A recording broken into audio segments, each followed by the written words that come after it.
Hey, what is up guys? Today we're actually going to start working on our hub. So this is it right now. This is the hub. It doesn't look really great, but of course we're not tackling the art part just yet. So when we enter the range of our teleporter, we actually get some kind of UI that says, okay, so this is the teleporter for the gym scene. This is for testing purposes. The best time is something we don't know yet, and maybe some kind of level requirement which we haven't coded yet, but you know, it's there for a little bit later on. And when we enter that object, we get teleported back inside of our level, and we can actually start spawning wave and do all that kind of good stuff. Now the return to hub also works, so we can return back to our hub and just have this game flow going on, guys. So without further ado, let's get started. Alright, so let's go exactly where we left off last time. Last time we left off after making a menu. So this menu over here, we had the return to hub button. Now this was supposed to send us to the hub, but we did not have the hub just yet. So that's what we're going to do in this episode, guys. We are going to start by hitting Ctrl N on the keyboard. This is going to pop a new scene, unless you want to go in the menu here. So File, New Scene. And this new scene is basically going to be our hub. So make sure you save this right away. I'm going to hit Ctrl S on the keyboard, and I will be saving this scene as hub. Now I'll also drag and drop this inside of my scene folder. Okay, so let's start with something really simple. We're gonna drop a plane in there, so create a 3D game object. This one is going to be a plane. And where is it at? It's over here. Now I'll move it at the origin of the world, so 0, 0, 0, make it something like 10 by 10 by 10. And this is going to be our floor.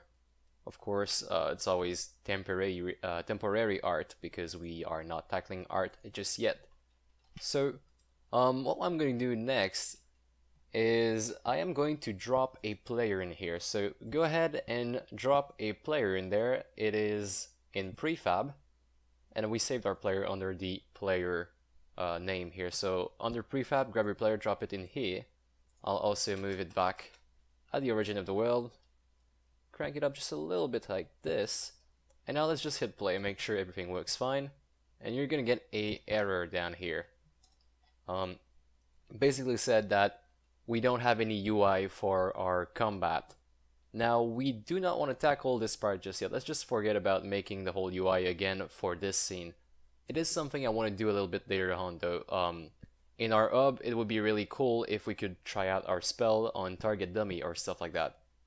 But for now, I just want to put that aside and not worry about this just yet. Just have a working game flow so we can enter our scene and also return back to the hub. So what I'll do is I will check off the player combat script on my player. Now do not hit apply because you want your combat to work inside of the game scene or the gym scene right now. So here we are. This is our player inside our hub. And now we need to create some kind of way to access our level. So I am going to go ahead and just start creating some kind of teleporter. So we're going to have an item on the scene. Then whenever you walk on that item, it actually is going to teleport you to a level. So to start doing this, what I'll do is I will go ahead and create myself a sphere, and you're gonna understand why at the very end. You don't have to understand what we're doing right now, but in the end you'll see the result, and it's really not too bad. So I'm going to create myself a sphere, put it at the center of the world again, and I will make it quite big actually. Let's make it 20 by 20 by 20. 20, 20, 20, just like this.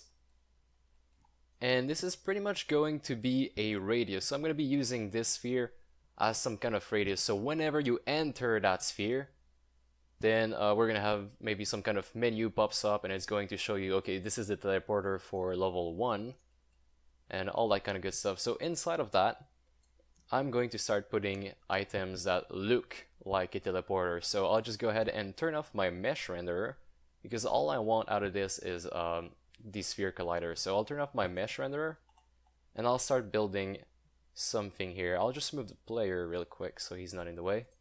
I'll rename this sphere to teleporter, and inside of that sphere I'll create a cube.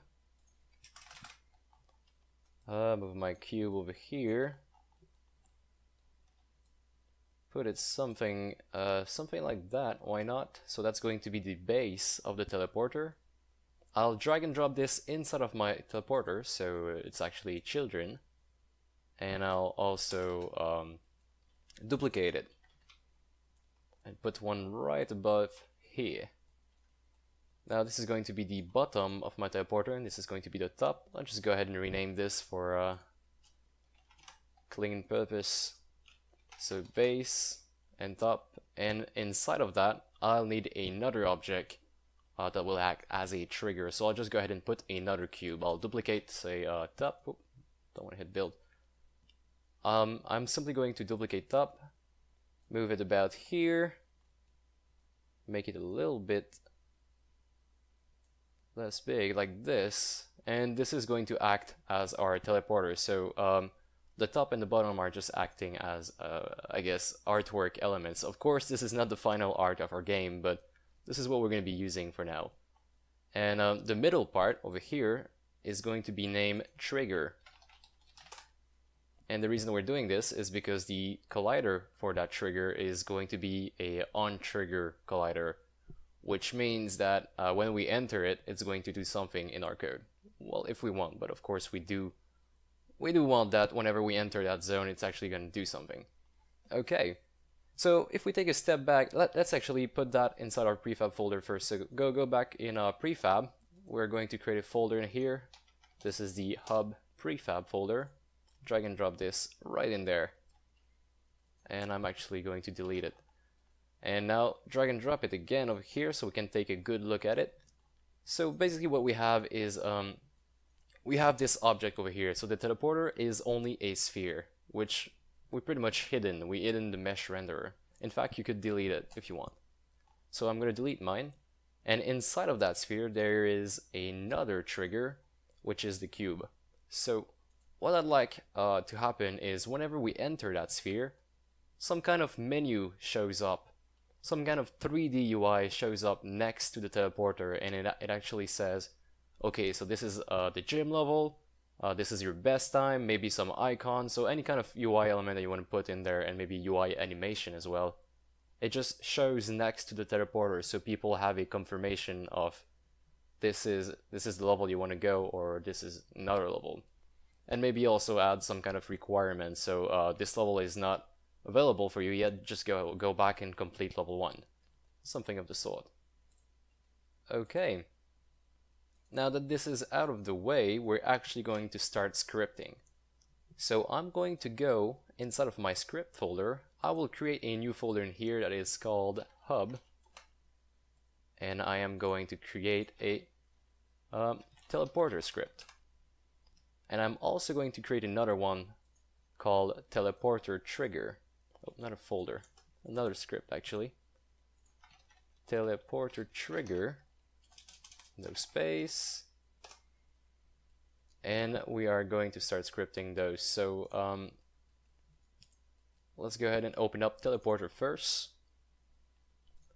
And we're going to use pretty much all the callbacks we get from the on-trigger event. So this is how it looks like right now. We have the basic script. We're going to clean it up like we always do. And then we're going to declare ourselves a public string level name. This is going to be used whenever we want to switch scenes, so we know exactly where we want to go. After that, I am going to create myself a start. I'm going to create myself a private void on trigger enter, which takes in parameter a collider that we're going to do right. Just like in the documentation, they use other as a keyword, so we're going to do the same thing as the documentation does. After that, private void on trigger exit, and next one is private void. Actually, we're not going to use a stay. My bad. Okay, so basically what happens here, whenever we start, I'd like to actually hide the UI text. So we're going to have some kind of UI text next to our teleporter. I'd like to just go ahead and hide that. Whenever we enter the sphere, we show that UI text, and whenever we exit, we hide it again. And basically, after that, we're going to do private bool requirement, which is going to be paired with another function that is going to be called enter level. So basically I'm going to go here, private void enter level, and this is what is going to be called whenever we enter the trigger object, not the sphere but the trigger inside of the two cube we had. So if not requirement, so if we do not meet the requirement, simply return from that function. Else if we do meet the requirement, go ahead and load the level name scene. So application load level, actually this one is obsolete right now. We gotta be using the scene manager instead. Okay, let's go back up here using Unity Engine .scene management. Once we have that, we can go back down here and do scene manager dot I think it's load scene, and then we load the level name. Okay, so this looks great. Let's just go ahead and create ourselves let's go back actually. Private bool requirement. Let's return true for now because we don't have any requirement for our level. But yeah, before we go any further, I'd like to create some 3D UI so I can actually show you what the function is supposed to do. So I will go ahead and create myself. If you right click in the hierarchy, I'm going to create myself a UI panel. Something I do quite a lot of time actually. So in that panel, I'm actually going to change the canvas a little bit. So if you take the canvas object and you go inside the canvas component, we're going to change the render mode for world space instead. So by having that on a world space, we actually have 3D UI right now. So what we're going to do is we're going to change the name of our canvas for 3D UI. After changing the name, I am going to move the position to 0, 0, 0 and also the width to 0, 0, 0. So we have clean values pretty much everywhere. Now as far as the panel goes, we are going to make it center, so center the pivot and also center the anchor by choosing this little square here and holding shift. After that, we gotta decide how big it is going to be. Now the UI has to be quite big, the main panel has to be quite big, but then we can scale it down. So what we'll do is do something like maybe 300 by 25, no actually 300 by 150. I'll just move it over here so I can have a good look at it. And this is going to be the gym teleporter UI. And inside of that, we can pretty much put anything you want actually. So if you want to put some icons, if you want to put some fancy text, just go ahead. Mine is going to be quite simple. I'm going to be putting some text in there. So right click on that, UI text, and I'll anchor it top left, position 0, 0. Actually I'll put it stretch on the horizontal axis and remove the right component. Maybe give it a margin of 10, also a margin of 10 up here, oh minus 10 actually, and I'll go ahead and say gym scene. Maybe make the height a little bit bigger. And in here, I'll go ahead and say, this is for testing purposes. Okay. And then of course you could be putting, a little bit later on, we can be putting best time, something of the sort, and maybe level requirement 4. All that kind of good stuff can be put a little bit later on when we get more information on our level. Right now it's still a little bit abstract, which is quite normal. We're still early in the level development phase, but I mean it's there and it's possible to do that a little bit later on. Okay, so once that is completed, we can actually go ahead and scale down this thing. Now I'll explain to you why we didn't do it small in the first place. It is because if you do it small, then your text is not going to look good for some reason. I'm not quite sure why. Let's say we do 15, 15. The text would have to be quite small to fit in this. And as you can see, if we change the size of the text, it's going to look like that. So that ain't cool. So let's go back to what we had. And what you have to scale down is the actual panel itself. So I'm going to scale this down using the scale vector 3 down here. So I'll be putting this on, say, 0.05. I think that's actually quite good. So 0.05 here as well. And let's put that down here so we can have a look. It's actually looking quite clean, maybe a little bit too big still. I'll be using the scale tool this time. And we can have something like that, so that's actually really clean looking. Okay, let's go ahead and take our teleporter. Where is it at? It's over here. I'll be moving it right next to the GUI.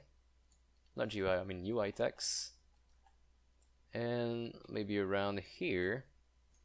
And we'll go ahead and link these together. So inside of my teleporter right here, I should have the script. Where is my script at? Oh, we didn't drag and drop it. So on my teleporter prefab, go ahead and drag your teleporter script. Now the level name is going to be the name of your scene. In this case, this teleporter is going to take you to the gym scene. And if we go in our scene folder, it is called gym, just like this. So make sure you type in the same exact name as your scene. And now in our code, we are going to declare ourselves a public game object, which is going to be the UI object. Now, same thing, we're going to go back in our engine and drag and drop the UI object associated with this very teleporter. So if you go back in the 3D UI, this is the gym teleporter UI. So now they're connected together, and you gotta remember that there is a big sphere around that. So we're gonna be using that big sphere to actually have some action on this UI object. Now in our start, let's go back here and say UI object dot set active false. So when we start the game, we're going to shut this off. If we take a step back, I pull my player, say, in the middle of the game, right here, and we actually hit play on this, our UI is no longer there. Now let's actually turn it back on when we enter the sphere range. So I'll be simply copying this, and on the untrigger enter, I'll be setting this to true instead, and on the trigger exit, I'll leave it on false. Let's give it back again and try this out. Press play. I'm entering the sphere range. Oh, actually I am not. And that is because it is not on trigger. So go back on your teleporter. On the sphere collider, make sure that it is on trigger. Then we hit apply once more, and we are going to try this out. We enter the range, and here we go. Here's our text. And of course, a little bit later on, what I want to do with this is I want to be able to set a animation on that, so it doesn't look choppy just like this. It just, this pops up super fast and it's not really clean. So a little bit later on, we'll have some kind of spawning animation, which is going to make this look very, very good. Okay. Now, one last thing we got to do is that we got to start coding the trigger inside of that. So one more thing we forgot to do is on the trigger itself, we need to set the isTrigger condition. Right. And now that object needs to be able to call the enter level on this object. So what we need to do is we are going to take our teleporter trigger that we've made a little bit earlier, and we're going to drag and drop it right on top of that trigger object. And now inside of that script, we need to just do a simple call. So what we'll do is private void on trigger enter. Again, this is a callback from Unity, so you're not allowed to do any mistakes in that. Now we need to type in send message upwards, which is going to make sure that the parent of this object gets the message. In this case, the parent of this object is the teleporter script. So on the teleporter script, there is a function called enter level. So we're going to send message upward, enter level, and this way, this function over here is going to be called. Okay, let's go ahead and try this out in game, see if everything works just fine. Let's go here. We enter the zone. Our text bounds. Okay, this is a gym scene. I want to go in there. Simply walk. And here we are in the scene. Now if we do return to hub, it actually returns us to a hub. So that's pretty much what we wanted to do in this episode, guys. Well, if you enjoyed this video, if you learned something, please leave me a like. I really appreciate it. If you have any question or comment, please also leave them in the comment section below. I'll try to answer them as soon as possible. Also, for more tutorials like these, go ahead and subscribe, and I will be seeing you in the next episode.